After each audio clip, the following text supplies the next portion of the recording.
पास कर रही हुआ है करना पड़ेगा आज, इसलिए ये करना पड़ेगा। माइक माइक ऐसी जाओ ना। अरे अरे माइक यार दे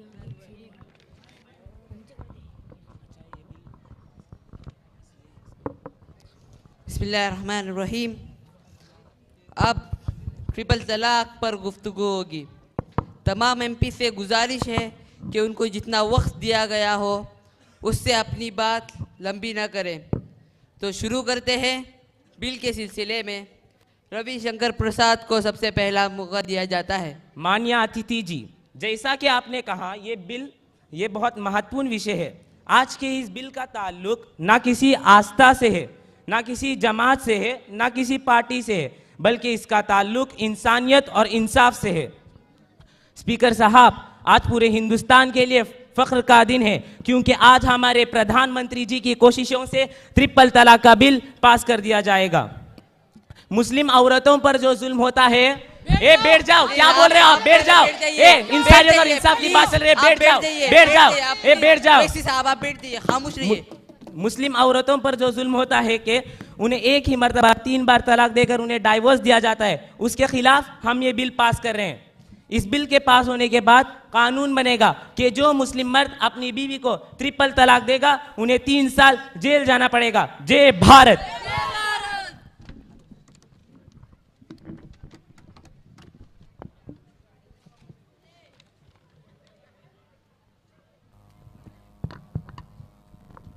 अब हैदराबाद से एमपी असदुद्दीन वैसी को मौका दिया जाता है।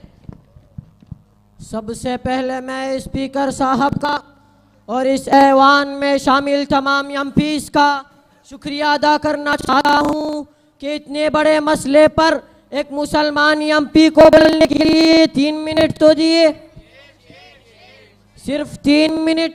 अफसोस की बात है, यहाँ से जाकर मेरे हाथ में पकड़े इस कागज के टुकड़े को भी जेरॉक्स कराने में 3 मिनट से ज्यादा वक्त लगता है। खैर, असल बात पर आते हैं। हमारे मोहतरम वजीर कानून साहब ने कहा कि प्रधानमंत्री की कोशिशों की वजह से ये ट्रिपल तलाक का बिल यहाँ तक आया है।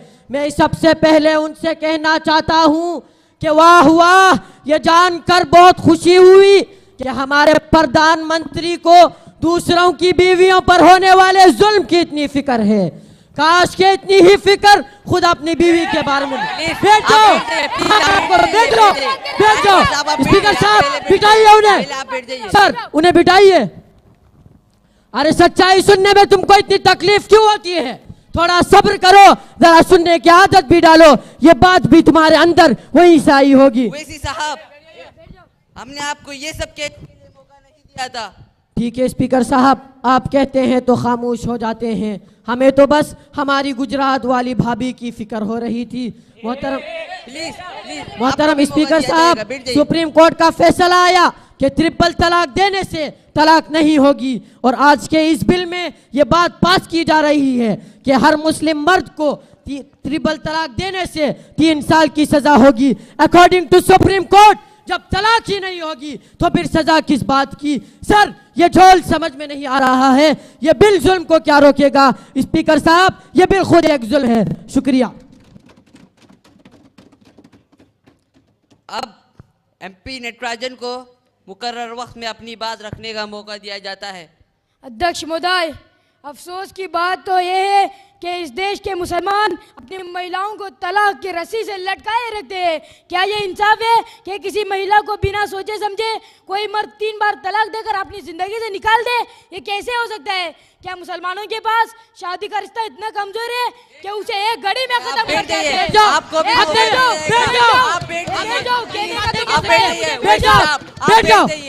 क्या मुसलमानों के पास शादी का रिश्ता इतना कमजोर है कि उसे एक घड़ी में खत्म कर दिया जाए? ये जुल्म हमारी हुकूमत में होता हुआ हम नहीं देख सकते, इसलिए हम ट्रिपल तलाक का बिल पास कर रहे हैं। शुक्रिया स्पीकर साहब।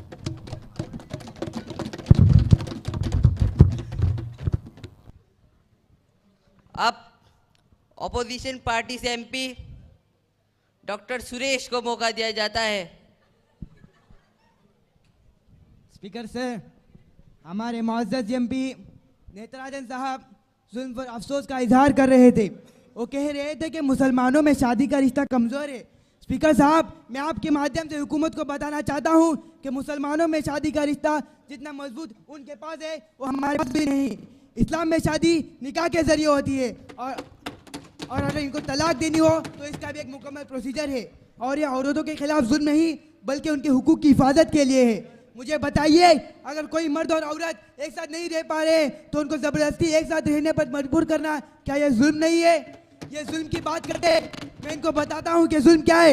एक तरफ हमारी मुस्लिम महिलाएं हैं, अगर उनके और उनके शोहरों के बीच बात नहीं बन पा रही है तो उनकी तलाक हो जाती है। कम से कम औरतों को बिना जानकारी के लटका कर तो रखा नहीं जाता। शुक्रिया स्पीकर साहब। अब किशन सिंह को मुकर्रर वक्त में अपनी बात रखने का मौका दिया जाता है। अध्यक्ष महोदय, मैंने कई मुस्लिम दानिश्वरों से ट्रिपल तलाक के बारे में पूछा। उन्होंने बताया कि एक साथ 3 तलाक देना खुद इस्लाम में भी बहुत गलत काम है, लेकिन तलाक हो जाते हैं। जैसे किसी को गोली मारना जुर्म है, लेकिन अगर कोई मारेगा तो सामने वाला मर जाएगा। अकल में आने वाली बात है। क्या हुकूमत ये नाम निहाद हमदर्दी सिर्फ मुसलमान औरतों के लिए ही है? मुल्क में रोजाना औरतों की तरह से खिलवाड़ होता है, मासूम बच्चों को भी नहीं जाता। वाले उन्हीं दरिंदों सिफत मुजरिम का साथ देते हैं।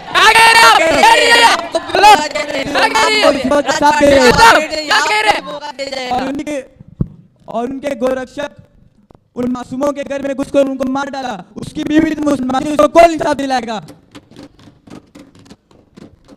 अब सोडी बैजू को मुकर्रर वक्त में अपनी बात रखने का मौका दिया जाता है।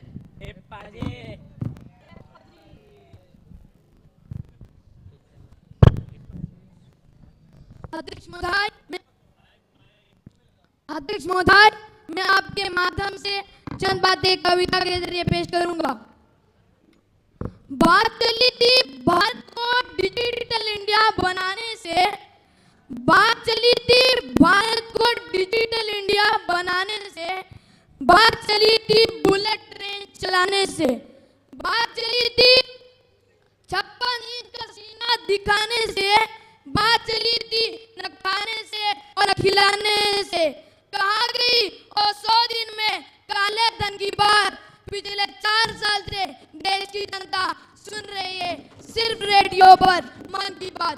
चौकीदार देख रहे हैं और लोग बैंकों को चूना लगाकर भगोड़े हो रहे हैं, पर लाखों पढ़े लिखे नौजवानों के सपने आंखों के सामने पकोड़े हो रहे हैं। कृपया बता दीजिए अच्छे दिन कब आने वाले हैं? बहुत अब अर्जुन खड़के को मुकर्रर वक्त में अपनी बात रखने का मौका दिया जाता है। मोहतरम स्पीकर साहब, इससे पहले एक मासूम बच्चा जुने ट्रेन में मार दिया जाता है, उसकी मां को इंसाफ कौन दिलाएगा? क्या इन घिनौने हादसा में मुतासिर होने वाली औरतें इंसाफ की हकदार नहीं है?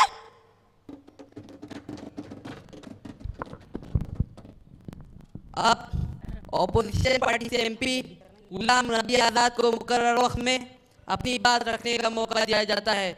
Respected sir, I would like to ask a very straightforward question. Why is this government trying to raise this bill? I want to ask, does this government and data as how many people are affected by triple talaq and how many people are affected by the fact that husband like of Prime Minister did? आप बैठ जाइए राजपाट साहब, बैठ जाइए आप खामोश रहे।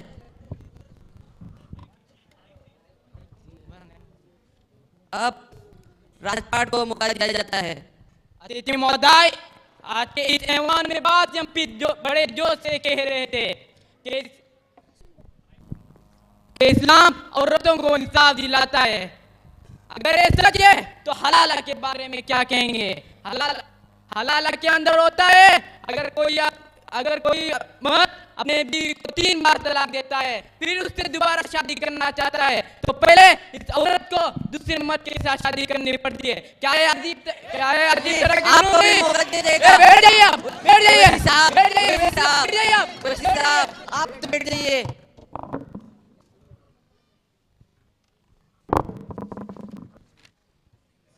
अब किशनगंज से एमपी मौलाना असारुल हक को मौका दिया जाता है। स्पीकर साहब, सबसे पहली बात तो ये है कि हमारे रूलिंग पार्टी के एमपी राजपाट जी ने जिस तरह हलाला के तरीके को पेश किया वो इंतहाई गलत है। इस्लाम में इंसानों की शादी और गुड़ियों खिलौनों की शादी में फ़र्क होता है। ये तलाक तो बतौर मजबूरी एक जुदाई का रास्ता है। इस तरह ऑपरेशन बीमारी को दूर करने का आखिरी हल होता है, उसी तरह ये तलाक है। तलाक तक नौबत आने से पहले मुख्तलिफ लेवल पर शौहर और बीवी के बीच सुलह सफाई की कोशिश की जाती है। अगर ये कोशिश काम नहीं करती तो पहली तलाक दी जाती है।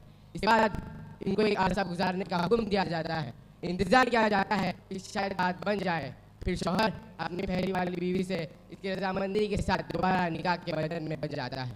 लेकिन फिर रिबा मुश्किल हो जाता है तो इसी तलाक देने का इख्तियार दिया गया है। फिर शौहर अपनी पहली वाली बीवी से निकाह करने के लिए तैयार हो जाता है, लेकिन फिर निकाह के बाद लड़ाइयाँ शुरू हो जाती है। अब मर्द को तलाक का आखिरी हक दिया गया है और तीसरे तलाक के बाद हमेशा के लिए आप बैठ जाइए, आप इतनी लंबी बातें ना करें, आप बैठ जाइए। शुक्रिया स्पीकर साहब, बात मुकम्मल हो गई। स्पीकर साहब, आपकी इजाजत हो तो अब हमारे मौलाना की बात को ही आगे बढ़ाते हुए मैं आपसे कहना चाहता हूँ, औरत को उन हालात से गुजरने के बाद भी औरत को दूसरी शादी की इजाजत दी गई है। अब उस औरत के पास किसी दूसरे मर्द से निकाह का प्रपोजल आए, लेकिन दूसरी शादी के बाद भी खुदा ना खास्ता बात न बने, जिंदगी अजीरन बन जाए तो शौहर के लिए तलाक का हक है। अब तलाक हो जाए या दूसरी शादी के शौहर का इंतकाल हो जाए और इद्दत पूरी हो जाए, तब जाकर अगर अब भी उसके दिल में उस औरत की मोहब्बत है तो शौहर को तो मौका शादी का मौका दिया गया है। और ऐसा होता नहीं है, कभी कभार लाखों में 2-3 अफराद मिलते हैं और इस बीच पूरे एक निकाह को इसलिए रखा गया है कि शौहर तीसरे तलाक से पहले 100 बार नहीं 1000 बार सोचे और औरत को अपनी मर्जी के मुताबिक खिलवाड़ के लिए तलाक न दे। हम मसला सेटिंग के जरिए हलाल करने का तो इस्लाम में इसकी कोई इजाजत नहीं। ऐसों पर अल्लाह और उसके रसूल की लानत है। अगर इन तफसीलात के मुताबिक है तो हलाला है और इस्लाम के साथ खिलवाड़ है। शुक्रिया स्पीकर साहब। अब भगवत मान सिंह का वक्त है।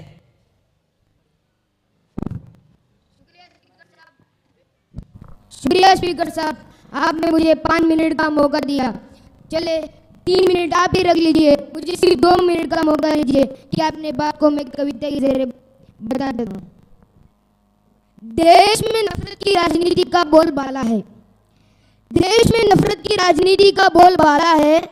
आम लोगों का निकल चुका दिवाला है, सोने की दुकानों पर लोहे का ताला है।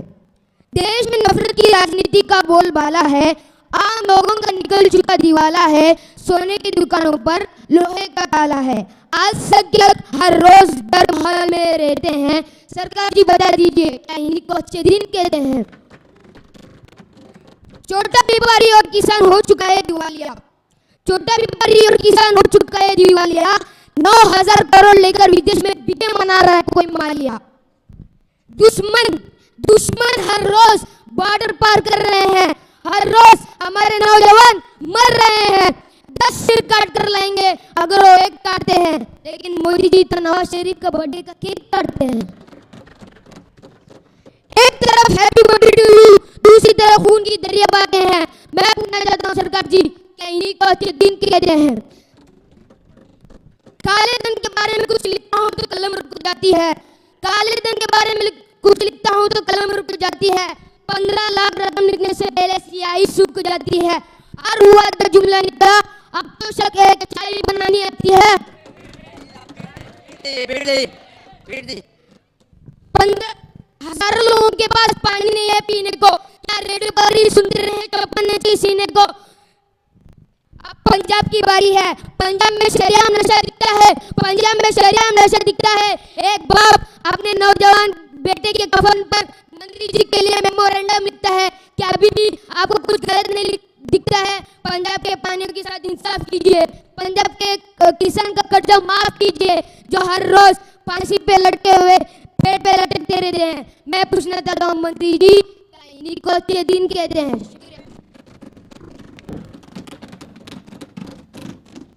अब नरेश राम का वक्त है।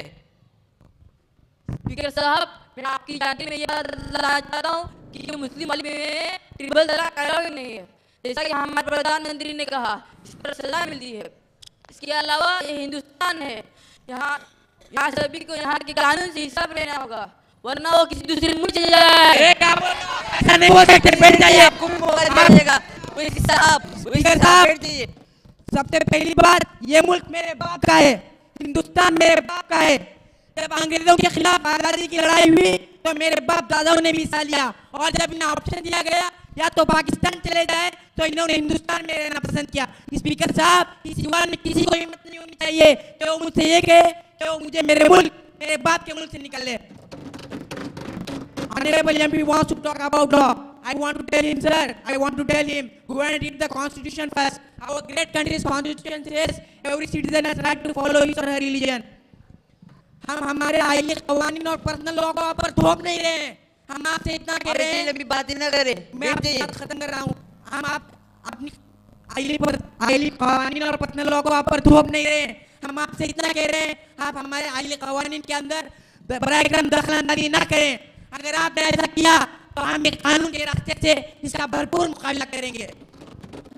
हम कानून की इज्जत करते हैं, और ये ट्रिपल तलाक का बिल औरतों के तहफ़्फ़ुज़ के लिए नहीं, बल्कि नफरत की सियासत का खेल खेलकर बेगुनाहों को जेल में भरना है। अगर आपको आप पे बिल पर इतना भरोसा है तो कानून और सुप्रीम कोर्ट से क्यों लड़ते हो? कानून क्यों से लड़िए और इन गुंडों की भीड़ को जमा करके प्रेशर मत डालिए। प्लीज बैठिए, आप क्या कह रहे हैं? बैठिए आप प्लीज बैठिए। इस सेशन को लंच के लिए बर्खास्त किया जाता है।